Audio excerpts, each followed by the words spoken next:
তার আগে এখন আমরা দাঁড়িয়ে আছি একটা মঞ্চ।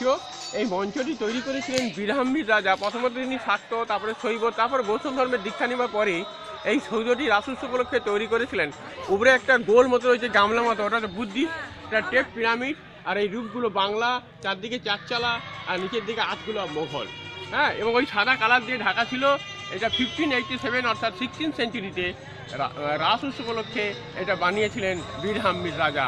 তো এইরকম স্থাপত্য ভারতবর্ষে নেই। এবং নিচে যে প্রিন্ট আছে ঝামা পাথরের, উপরে ইটের, এবং ওই সাদা কালার দিয়ে ঢাকা ছিল। এটা 400 বছর হয়ে গেছে।